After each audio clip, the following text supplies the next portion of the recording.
जरा सोचिए, अगर आपके घर की छत पर अचानक एक अनजान ड्रोन मंडराने लगे बिना अनुमति, बिना पहचान के, तो क्या आप खुद को पूरी तरह सुरक्षित मानेंगे? कहते हैं तकनीक विकास की सबसे बड़ी पूंजी होती है, लेकिन जब इसका इस्तेमाल भय और अपराध फैलाने के लिए होने लगे तो उसका जवाब कानून और सख्ती से देना ही पड़ता है। उत्तर प्रदेश सरकार ने अब इसी दिशा में एक बेहद अहम और सख्त फैसला लिया है। दरअसल उत्तर प्रदेश की योगी सरकार ने प्रदेश में बढ़ती सुरक्षा चुनौतियों और तकनीकी दुरुपयोग की घटनाओं को देखते हुए एक बड़ा और निर्णायक कदम उठाया है। अब यदि कोई भी व्यक्ति या समूह ड्रोन का उपयोग कर दहशत फैलाने या गैर कानूनी गतिविधियों में शामिल पाया जाता है तो उसके खिलाफ सीधे गैंगस्टर एक्ट और राष्ट्रीय सुरक्षा कानून यानी NSA के तहत सख्त कार्रवाई की जाएगी।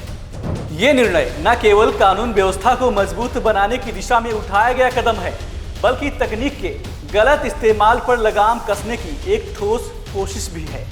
ड्रोन तकनीक जहां कृषि, फोटोग्राफी, लॉजिस्टिक्स और निगरानी जैसे क्षेत्रों में वरदान साबित हो रही है, वहीं इसका आपराधिक गतिविधियों में उपयोग गंभीर चिंता का विषय बनता जा रहा है।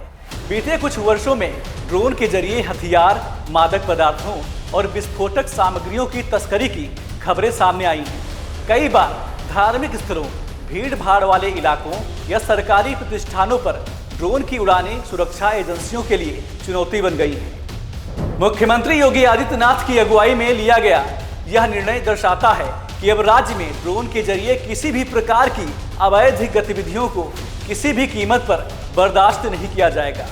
इस कार्य योजना की कमान खुद प्रमुख सचिव गृह और राज्य के DGP को सौंप दी गई है, जो इसकी निगरानी करेंगे और हर जिले में एक विशेष निगरानी तंत्र तैयार किया जाएगा। दरअसल ये पहली बार है जब ड्रोन से जुड़ी गतिविधियों के लिए इस स्तर की सख्ती अपनाई जा रही है। NSA के तहत आरोपी को बिना जमानत लंबे समय तक हिरासत में रखा जा सकता है, जबकि गैंगस्टर एक्ट के तहत उसकी संपत्तियों को जब्त करने का प्रावधान है।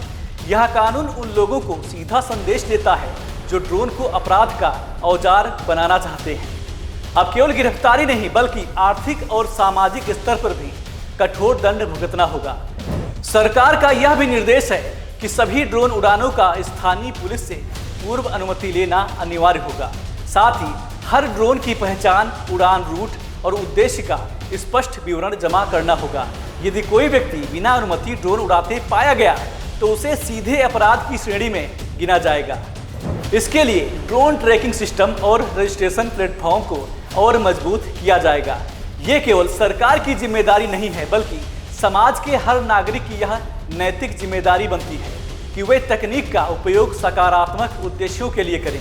यदि किसी को संदिग्ध ड्रोन गतिविधि नजर आती है तो तुरंत पुलिस या स्थानीय प्रशासन को सूचित करें। जागरूक नागरिक समाज ही एक सशक्त लोकतंत्र की नींव होता है।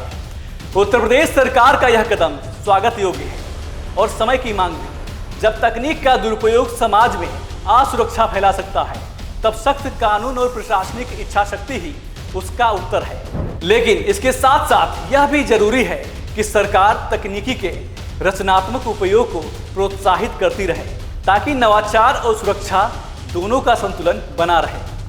आज मेरे साथ बस इतना ही। रहें खबरदार, बने सरदार। फिलहाल नमस्कार।